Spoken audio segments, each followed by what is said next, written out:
Welcome to the MoxStars Podcast. I am Evan Kunai, one of your hosts today. Ritter's out of town, so welcome to the show, the return of Pete. Hi, Pete. How you doing today? Oh, you don't say. Well, this is the MoxStars Podcast, the number one podcast on the internet for Magic the Gathering and Dr. Pepper. If you're tuning in, if this is your first time, welcome to the show. If you'd like to support the show, you can do so by finding us on YouTube, where you can like this video, subscribe, and stay tuned for more stuff by clicking that bell. We also have the podcast on all major podcasting platforms. You can go on there and leave a 5-star review and make us look super duper cool. And you can join our Discord server, join the community, and contribute to the conversation at hand. Today's conversation we'll be having on the podcast is about the top 10 cards from Outlaws at Thunder Junction, including the stuff that's like from the vaults and from the commander decks.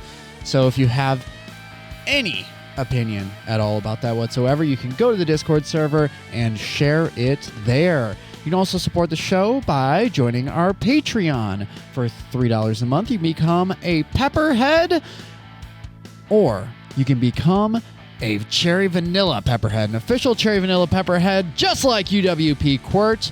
Thank you for the support, and thank you to all of our Pepperheads out there for the support. Mucho preach. We love you. We thank you. Ain't that right, Pete? Damn, you just know the right words to say at the right time. Thank you so much, Pete. If you are curious about the giveaway that I will be announcing the winner at the end of this show, so stay tuned to the end. I'll be spinning a wheel a la Wheel of Fortune, and we'll figure it out then. All right, before we get into it, Card Kingdom is obviously going to be getting a little bit of free airtime here. The reason that I want to use this platform is because these cards are all still up for pre-sale. So this is going to give us a really good idea of what the market is going to look like at launch. So if you're not watching on YouTube and you're listening to this on a podcast platform, I'm going to do my best to communicate what the general value of these cards is at pre-sale, just so we can sort of get a good representation of I guess, power level in a way. Like, cards oftentimes do reflect their power level and price, or at least hype. So let's get started. Our top 10 cards from Outlaws of Thunder Junction. Let's get started with a honorable mention. Our honorable mention for the set is Gold Vein Hydra, the most expensive card for pre-sale to right off the bat. Now, that's also a little bit deceiving because, for being the highest priced card in the set, you would imagine that it would contribute, I guess, the most to the game. But here we are, X and a green Gold Vein Hydra. It is a 0/0 Vigilance Trample Haste. Gold Vein Hydra enters the battlefield with X +1/+1 counters on it. When Gold Vein Hydra dies, create a number of tapped treasure tokens equal to its power. This is insane. This is absolutely insane. It's obviously going to have far more impact in Standard and in Pioneer.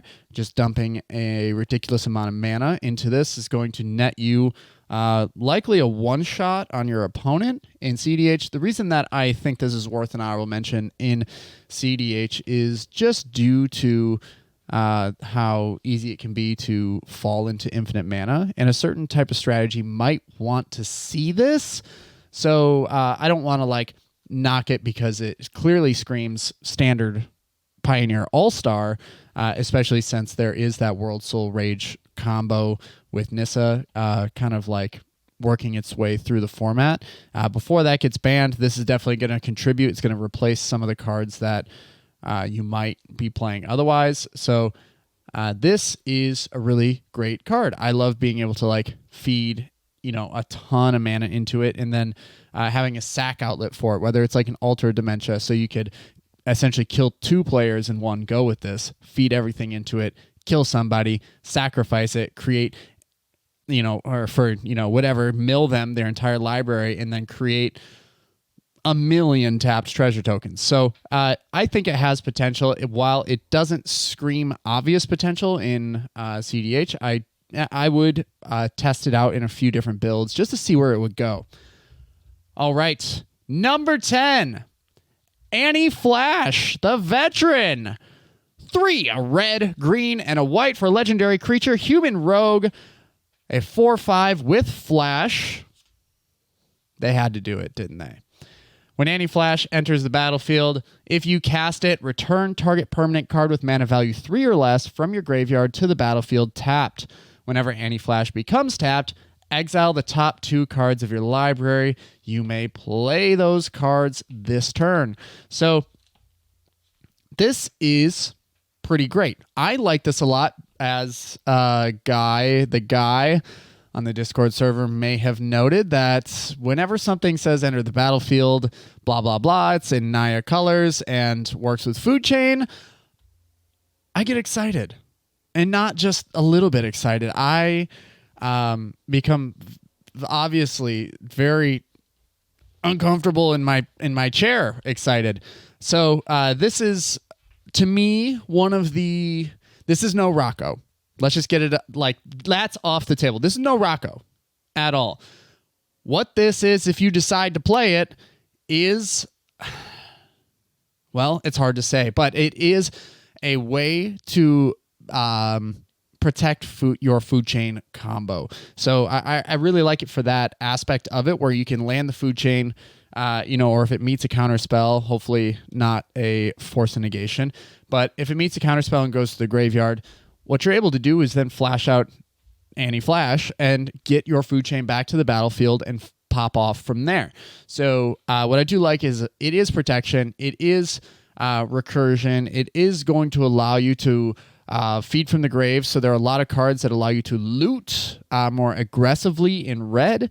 There are a lot of reanimation abilities in white, and there are definitely a lot of valuable creatures at mana value 3 or less in your graveyard that Annie Flash is going to be able to pull back. So whether it's a dockside loop that we might be able to find through some sort of grave shenanigans or sacrifice outlets, Annie Flash has a lot of potential.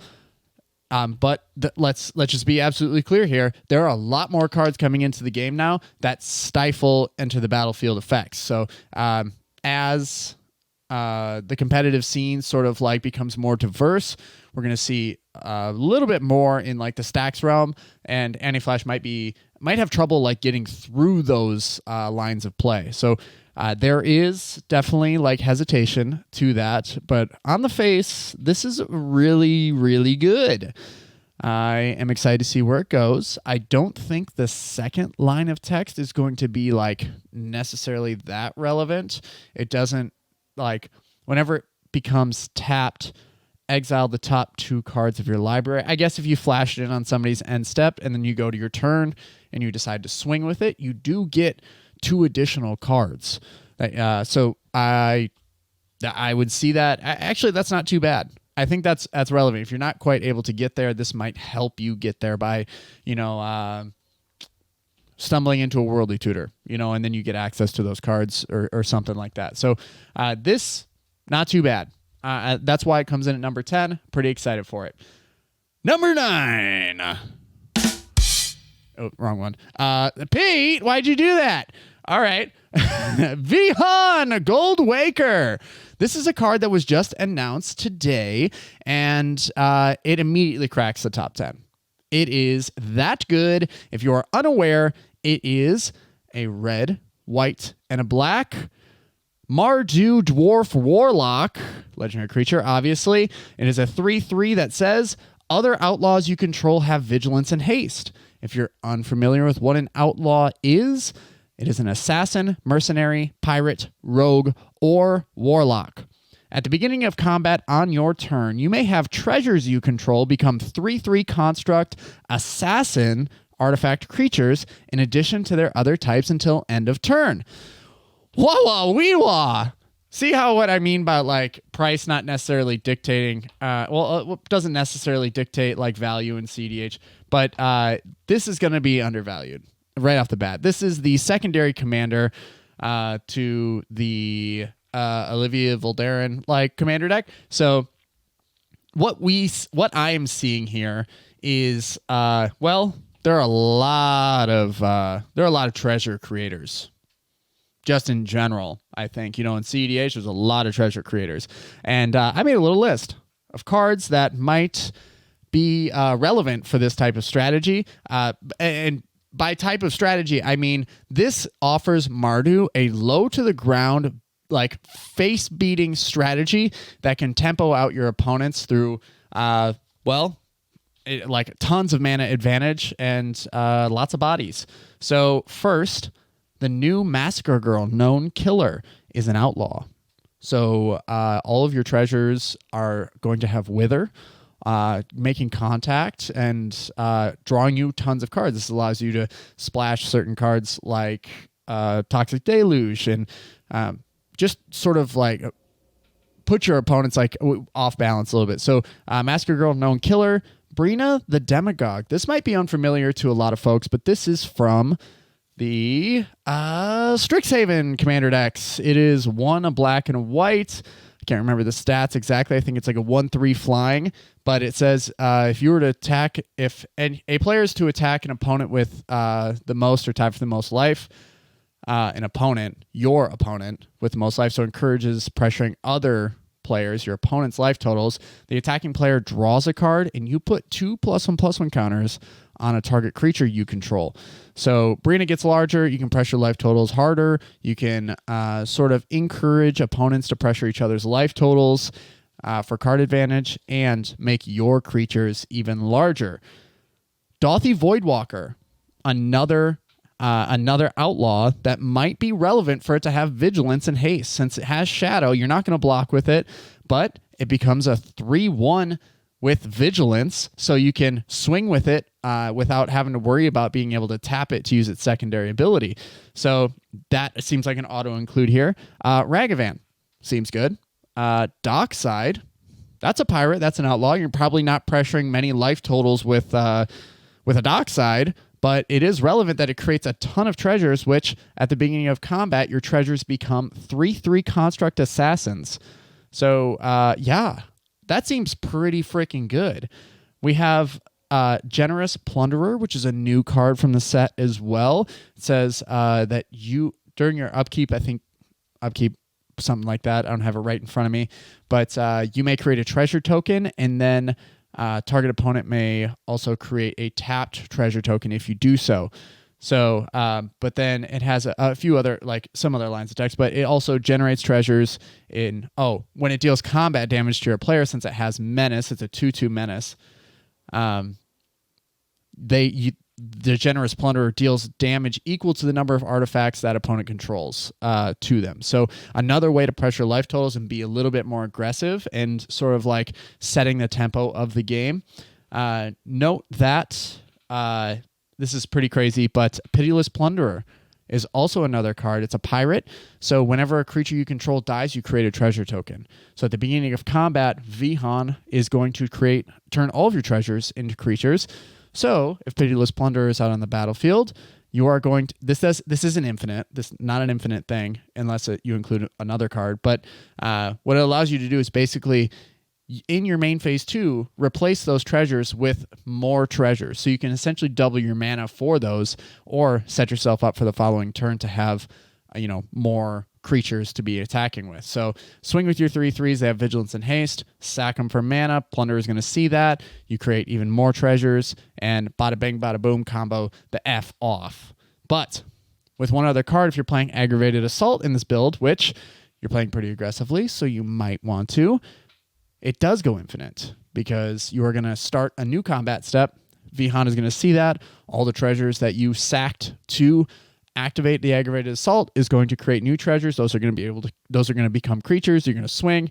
You're going to get infinite combats, infinite damage. Seems pretty good. It might be a little convoluted. Maybe I'm just a Christmas Land type player who wants to see like these little interactions happen. But whatever. I'm in. I'm 100% in. The other one is Grim Hireling. There's, plenty of advantage there. Whenever you deal combat damage to an opponent, you create 2 treasures. So you can create 6 treasures in each combat. So sort of like builds your advantage and keeps growing. And that also comes in with haste as well. So as vigilance, haste, and creates treasures upon combat damage. You have Priest of Fell Rites, also gains haste. So for 2 mana, you're able to tap it, pay 3 life, and reanimate a creature. Auric Lore Mage. You might not have heard that name in a while, but Auric Lore Mage is you can tap it, search your library for a card, and put it into your graveyard. So it's a repeatable Entomb effect. It also says if that card is an instant or sorcery, you can put a +1/+1 counter on Auric Lore Mage. And another tutor in that falls under the category of Outlaw is Varragoth. And Varragoth has been seeing more and more play as a mono black commander, but here it has gas because for vigilance, have haste. If you have the mana to be able to sacrifice, or to be able to pay 2 mana to basically search your library for a card and put it on top. If you have a way to draw it, seems good. I really like this. I think there's a lot of like general good stuff that falls under the category of Outlaw that is going to potentially give this legs, and this is going to see play. And ultimately, that's why it cracks our top 10 and makes it to number 9. Number 8, High Noon. This is a card I absolutely love. I've been vocal about it ever since it was announced, which I think was just last week when you heard me talking about it. But for 1 and a white mana, it is an enchantment that reads, each player can't cast more than 1 spell each turn. That's a pretty great rule of law effect there for the lowest value that we've ever seen before. It's the lowest cost. And you can also pay 4 in a red to sacrifice High Noon. It deals 5 damage to any target. Wah wah wee wah. This is good. The one reason that I love this and the reason that it places higher than the other 2 cards on the list so far is because it allows you to get rid of itself. So the other rule of law effects, 1 cost more than this. Now, this is a little bit more restrictive in color, where previous rule of law effects were just mono white. You can play those in, like 2-color decks and not really be punished for it. Like, let's say like Elevere, right? Eidolon of Rhetoric and Elevere is an amazing card.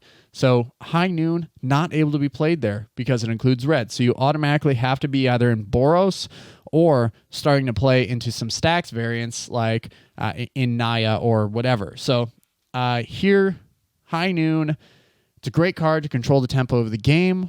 And then on top of that, you can hit the safety valve when you want to. So it allows you to sort of control the politics at the table when you have the open mana and sort of like set the tempo. So here we go. You're in a situation where your opponent, someone is trying to win the game. You're holding on to this mana, and you need your opponents to be able to interact at the table. You can get rid of this, deal 5 damage, remove something that is critical to the board, make a deal, and then allow your opponents to interact. Since you're probably not in blue, I don't think I've ever seen like Jeskai stacks. If you've built a Jeskai stacks deck and have brought it to a table and has succeeded, hit me up. I want to know more about that. But this allows you to, it allows you to like release the pressure on the game. And while a lot of players will win the game through alternative, like not casting multiple spells in a single turn, this will allow you to sort of like lift the floodgates and get your opponents in there so that they can clean up the mess and keep the game going. That's ultimately why I love this. It is the first type of rule of law effect that allows it to sort of get rid of itself, and I'm excited to see what level of play this sees. I'm definitely going to be testing it out in Shalai and Halar, and we'll be revisiting a few other Naya stacks variants with this in there, because I think I'm just Enchantress minded. So any way that this is going to allow my Sanctum Weaver to tap for even more mana, or anything of the like, is great. Sarah Sanctum, whatnot. All right, number 7, Tiny Bones, the Pickpocket. I really like this card. I'm excited to see it climb the list. I think it has potential. question mark. Everyone keeps telling me it has potential, so I'm a little I'm a little on the outside, I feel like, on this. But for 1 black mana, you have a legendary creature, Skeleton Rogue, meets the outlaw requirement, so you can also play it with Vihan if you'd like. Is a 1/1 with Death Touch. Whenever Tiny Bones the Pickpocket deals combat damage to a player, you may cast target non-land permanent card from that player's graveyard, and mana of any type can be spent to cast that spell. So, wow. Not too bad. That is a very powerful effect on a 1-mana creature. It's probably this, it's not quite Ragavan. I think we can all agree on that, but it's close. We're getting there. Ragavan has obviously been format warping for Modern, and I don't think Tiny Bones is quite that level, just because in a 1v1 format, cEDH, this actually gives you more options. You can punch 3 different players to have your choice of whatever you want. So the thing is that most of the time, whenever someone goes for a Jeweled Lotus for a turn 1 commander, if you have Tiny Bones on the battlefield, you can swing at them for free. It's likely that they're not going to sacrifice the commander. They just, they wouldn't waste the Jeweled Lotus like that. So Tiny Bones is going to be able to get you a Jeweled Lotus to the battlefield for free and help you jumpstart your game plan. Late in the game is where this is going to struggle. I don't really know what the plan is for that. It goes great into ad nauseam builds that want a little bit more versatility in using your opponent's graveyards. But here we are. I don't really know. A lot of the other cards, Ragavan, is going to have an outlet. There are plenty. At least there are cards that are seeing more play that allow you to exile a red card to cheat mana costs. So I think it's I'm seeing more Pyrokinesis effects being played. Fury is seeing more play. As the games go into focus more on mid range. So Tiny Bones is good. It might see more play. It might see play in Dihada or something like that because you can actually pick it up. But yeah, this is a good card that is very aggressive and will make your opponents make bad decisions.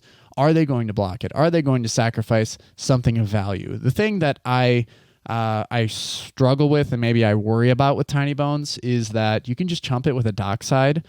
They don't get the Dockside and they lose their Tiny Bones.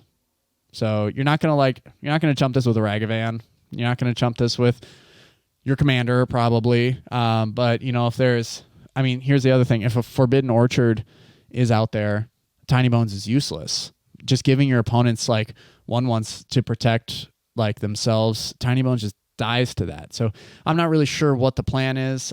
Seems like there's a lot of cards out there that are going to be generating some level of tokens, or there are at least cards with high enough density in the format that are going to keep this from being effective, which is why it doesn't go higher on the list than 7, but the ceiling is high. So if you think the ceiling is high on Tiny Bones, you must have a game plan for it. You gotta be able to, I don't know, it just feels like one of those weird things because it can't get a fetch land. Non-land permanent card from that player's graveyard. I guess you can get Jeweled Lotus, Lotus Petal, a few other things that sacrifice themselves. Maybe if your opponents are definitely focusing on a mill strategy, if they're going Underworld Breach, late in the game, if you're able to wipe the board, this might do something. I don't know. I could speculate for a long time on this, but it definitely has my respect. It is number 7. But let's move on. If you love it, let me know in the comments. Number 6, Braska The Silencer. It's going for $6 pre-sale. That's pretty good, honestly. As we've seen more and more sets come out and the hype for them build, we've seen sort of prices mellow out for legendary creatures. There's such a flood of them that it's sort of had a weird effect on the market. So if you're unfamiliar with Braska the Silencer, it is a 1 black green 3/3 Gorgon Assassin with Death Touch. No first strike on this one, but sorry, wrong one. But 3/3 Death Touch. Whenever a non-token creature an opponent controls dies, You may pay 1 mana, 1 colorless mana. If you do, return that card to the battlefield tapped under your control. It's a treasure artifact with tap, sacrifice it and add 1 mana of any color, and it loses all other card types. This seems good. And the reason that I think it seems good is because of how the pace of play has changed so much in the past 6 months to a year, where we're seeing cards with effects that, and enter the battlefield effects even, that players are more willing to like extend the game to achieve, or like those effects are warping the game and allowing them to break parity. So the big thing here is that this sits and it pressures life totals because it's a 3/3 death touch. It's not going to be easy to deal with, but whenever a non-token creature an opponent controls dies, you may pay 1. Remember, it is in black, so you're likely playing a Bowmasters alongside this. So mana dorks, beware. This is going to steal your dorks, a lot of them. And not only is it going to steal them, it's going to be able to use them repeatedly over and over again because they're not creatures. First, they come in untapped. It's great. Lovely. That's why this card's strong. They come in untapped.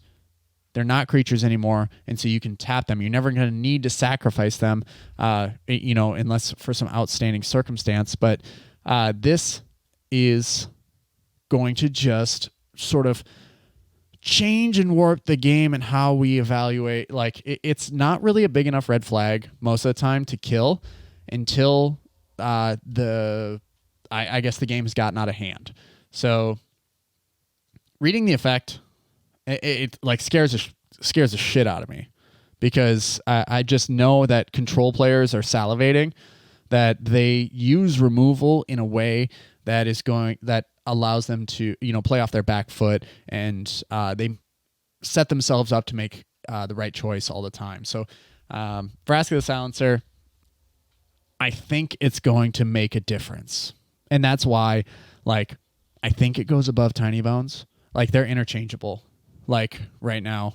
I understand Tiny Bones is a little bit more direct and a little bit straightforward in what it does, where Vraska says, fear me, because I'm going to steal everything, and I'm going to break parity, and I'm going to take advantage of this game and become an overwhelming force. So it's exciting to see. It's a new effect that we haven't really seen before, and a new way to use Vraska as a character. And we're going to be seeing plenty more of Vraska, by the way, if you were not paying attention to the story. Jace and Vraska are the celebrity power couple and are traveling the Omen paths together. So look forward to more versions of Vraska as we continue on this strange story that Wizards of the Coast is embarking on. But yes, Braska the Silencer comes in, number 6. Let's move on. Someone is going to have to really give me the game plan here for this, but it is good.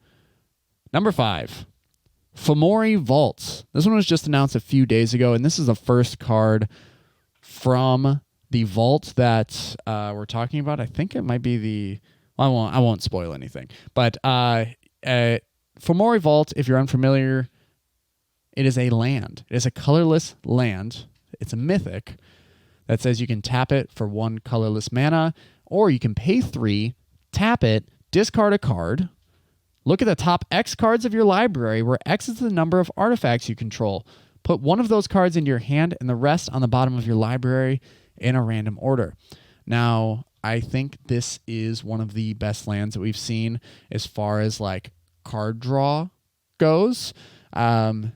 If you were watching on YouTube, you could see me do my best Austin Powers card draw or Dr. Evil. But this, in cEDH, you're playing the rock package, right? So those rocks are probably generating some level of mana. And so you can use that mana to feed into this to sort of it's looting, but it's better. So you get card selection out of this. And if you're able to generate infinite treasures, which happens pretty frequently or generate, something like that. You have infinite artifacts. It's going to allow you to go get the one card in your library that you need and put it in your hand and win the game. So I'm really excited for this because as far as like colorless lands goes, this is probably up there with cards like Immersion Zone. So where Immersion Zone, I don't think we exchange this one for one. I think Immersion Zone is still stronger, but this is coming close. Where if you are playing off your back foot and you're playing sort of like a tempo game plan, this is going to allow you to creep an inch ahead of your opponents as the game continues to go into the later minutes. So it is worth consideration. I think this sort of like the reason that it rises up to 5 because it's a land. Look at the effect for a land. Pay 3, tap, discard a card. Look at the top X cards of your library, and where it's the number of artifacts you control, and you get to select one. This is, for a land, this is card selection like we've never seen before. So I can understand why it's mythic. This also confirms all of those rumors that thought that the Fomori had put this vault out there. Yes. Here. Yeah. Woo! Oh. Yeah, you all figured it out. Woo! Okay. Moving on, number 4. Braska Joins up. For a black and a green legendary enchantment, when Braska Joins up enters the battlefield, put a death touch counter on each creature you control. Whenever a legendary creature you control deals combat damage to a player, draw a card. There are a lot of legendary creatures out there. More so than ever, I think we can all agree. The big thing here is, while, yes, you are making contact with a legendary creature pretty much every single turn, or at least in the build that you're going to include this in, so additional card draw on top of what you've already game planned for. When Braska Joins up, enters the battlefield, put a death touch counter on each creature you control. This allows you to put your best foot forward in the aggressive tempo game plan and pressure.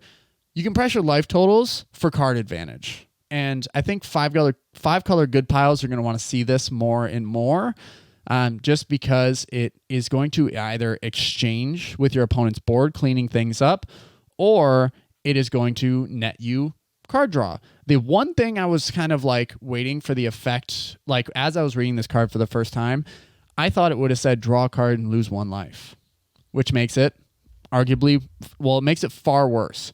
But this is just flat out draws a card. Now this, because it includes green, isn't going to be able to make its way into blue farm, which likely wants to see it more, but it does allow other Tymna builds. Let's see. I'm trying to think. Like an Ikra build might want this. I'm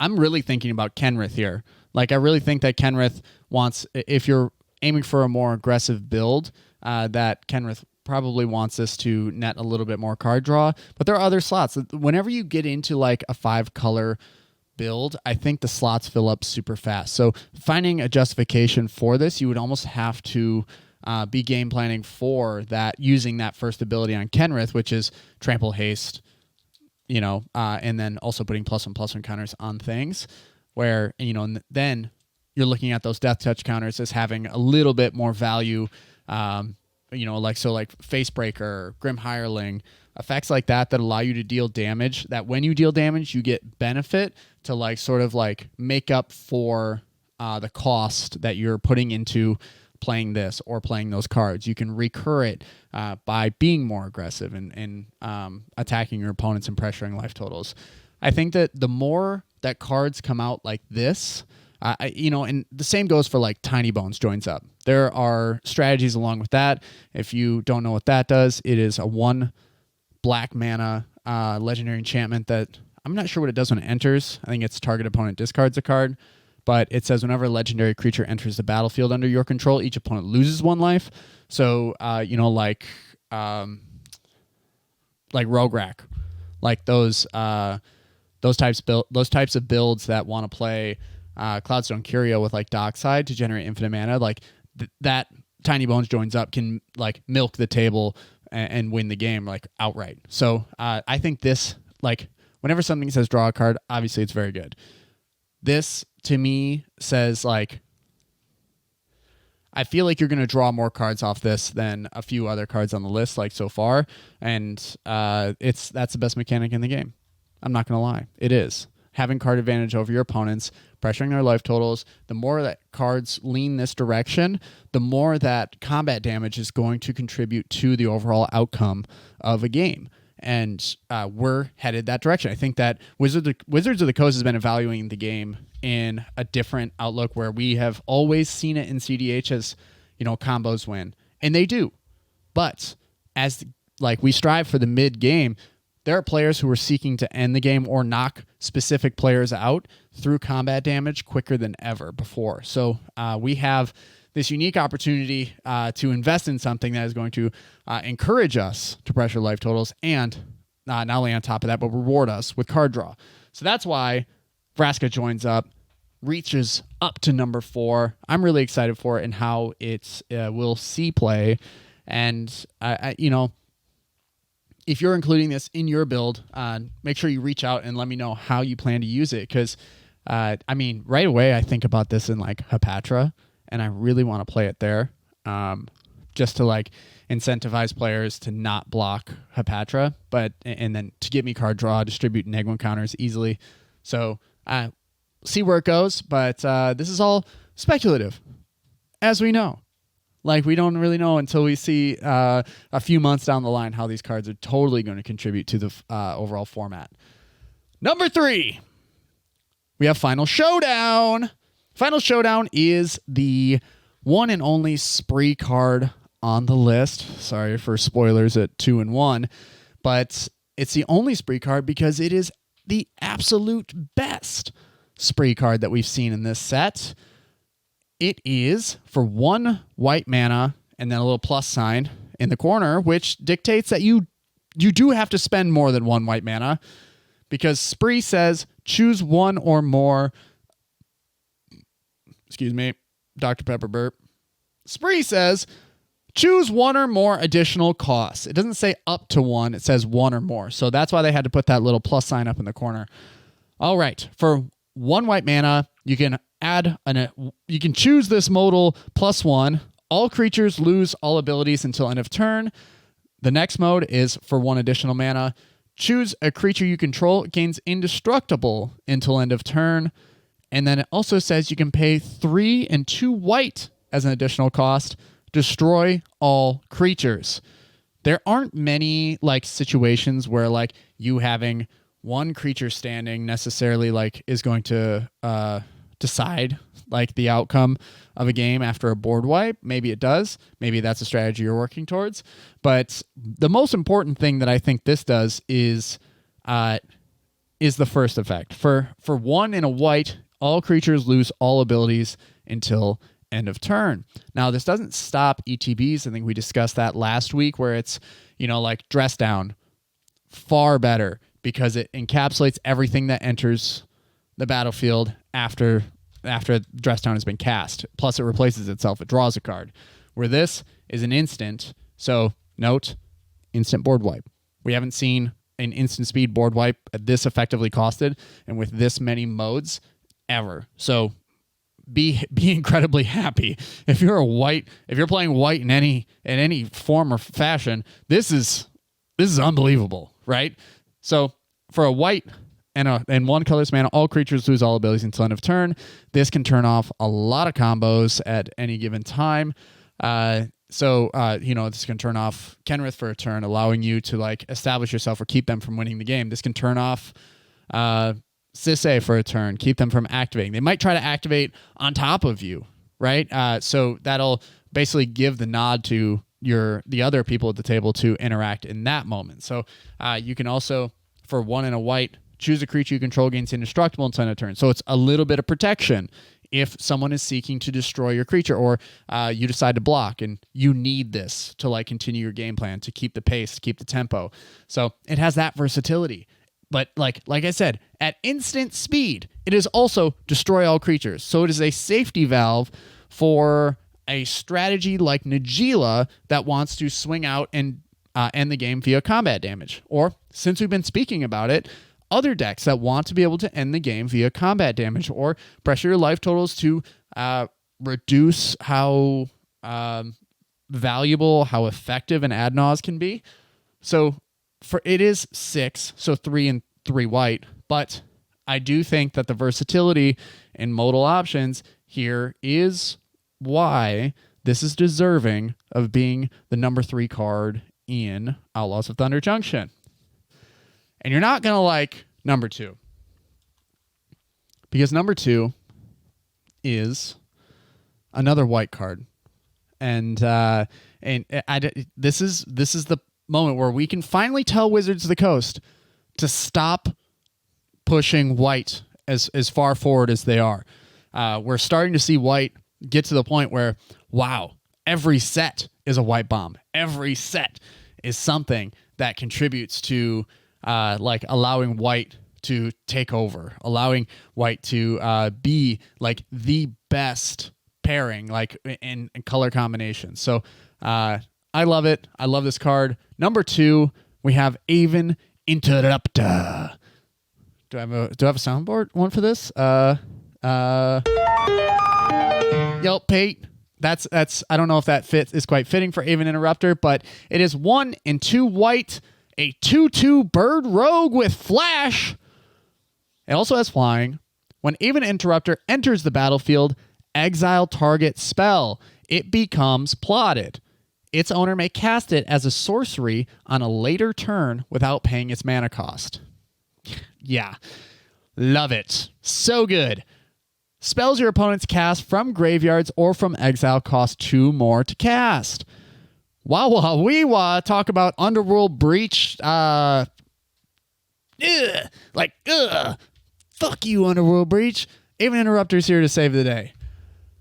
I love this card. This card is an incredibly powerful stacks piece that interacts with the current meta in a way that we haven't seen before. And the reason that it comes up to number 2 is due to the recursive potential I think that one particular deck wants to see. This takes a deck that is so close to the top of the meta and pushes it right up there and gives it a chance to compete like in a way that we've never seen before. I think Tyam is going to the top, like to the moon with this card. Aven Interrupter, just having the ability to, at instant speed, reanimate this and interact on the stack. And if you have a sack outlet and you have the loop going, as long as this is in your graveyard, you're sitting there and just saying, yeah, whatever you cast, I'm just going to counter it. I'm just going to exile it. And you can cast it on a later turn. Now, like this effect isn't as good as like, let's say like delay, where delay is going to suspend it. And then you oftentimes miss the timing for whatever is being delayed.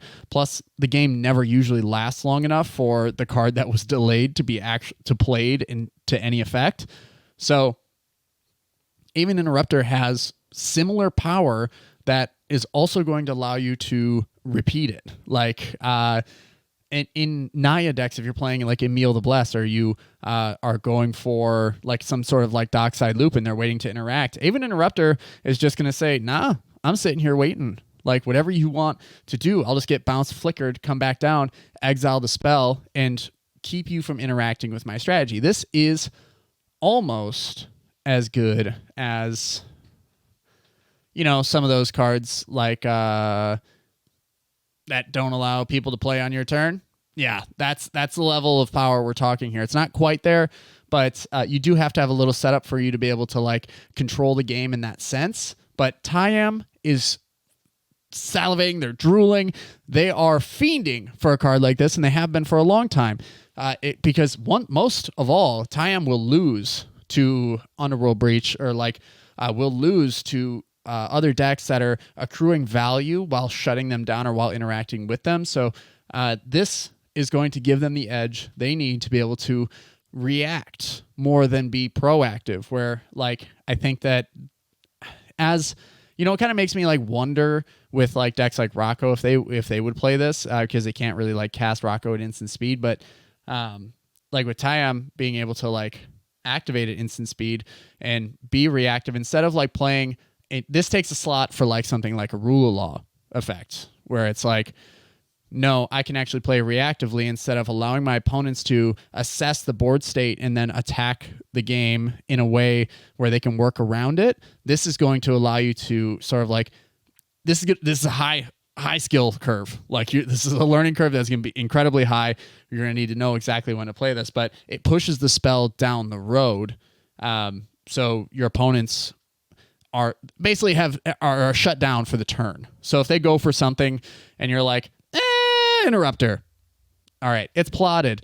If it's not in, they have to cast it as a sorcery. So they're not going to be able to cast it until their following turn, which at that point it's telegraphed so heavily that your opponents are either going to be prepared for it or the game will end before they, have an opportunity to cast it. That's why it's so powerful. It's not, they may cast it on a future turn where having an instant be plotted would be like, okay, I'll just, I have a Force of Will plotted. I can cast it for its, without paying its mana cost on a future turn. It allows me to still interact. This is like, no, if it's plotted, it's cast as a sorcery. So it is gone until your turn. Doesn't matter. So this is where I think this is incredibly powerful. It might be just as powerful as Delay. And it's on top of that, it's a creature. On top of that, it's still technically an outlaw, so you can play it in that Vihan list. So if you guys are as hyped on this as I am, which I think, there's only one other card on this list that's more powerful than this, or that is better than this, just let me know. But I think we're about to see a crazy takeover from Tyon players who've just been waiting to show their stuff. So I'm really excited about this. Can't wait to see the future for this, and really can't wait to see the future for we know they're going to keep pushing white. So I'm really excited to see what more versions of white stacks at instant speed and flash that we're going to see, because the Doorkeeper Thrall from the last set seemed to be devastating because it had flash and it stops ETBs. So even Interruptor pushes that even a little further beyond. Yeah, it's good. Definitely deserving of the number 2 spot. Yes, take a bow, even Interruptor. Thank you, Pate. All right, the number 1 card on the list doesn't need much explaining at all. Remember that these are all cards that are being printed in Outlaws of Thunder Junction and or from the vault and or from the commander decks. I didn't say they were all new cards. The number 1 card, Outlaws of Thunder Junction, that you can pull in any pack is Grand Abolisher. Sorry for everyone who was really excited about a new card making it to the top. But Grand Abolisher coming from the vault here is still far in a way the most powerful card from the set. I didn't think that they would really put something like this back into standard, but here we are. Say it's your first time getting to cEDH and you're not quite sure what Grand Abolisher is. For 2 white mana, 2 white pips, during your turn, your opponents can't cast spells or activate abilities of artifacts, creatures, or enchantments, and it is a 2/2 human cleric. It's important. Typing is important. For everyone who was building up to something crazy, was very excited about what new card could potentially topple even Interruptor as the best card in the set. I'm sorry, but the Grand Abolisher cannot be denied. It is the best card in the set. Here we are, Wizards of the Coast. Thank you so much for giving me this opportunity. Oh, pulling the rug. Love the feeling. Thank you. All right, that concludes the top 10 cards from Outlaws at Thunder Junction, including cards from the Vault thingy and from the Commander decks. So let's get to the giveaway. Here we are. I've submitted all of the entrants here on this wheel. Let's give it a spin. Usable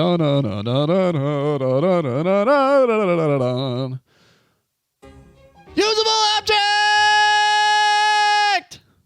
Congratulations. You have won yourself a FOIL Stomping Grounds from Unfinity. Congratulations, and thank you for being a pepperhead.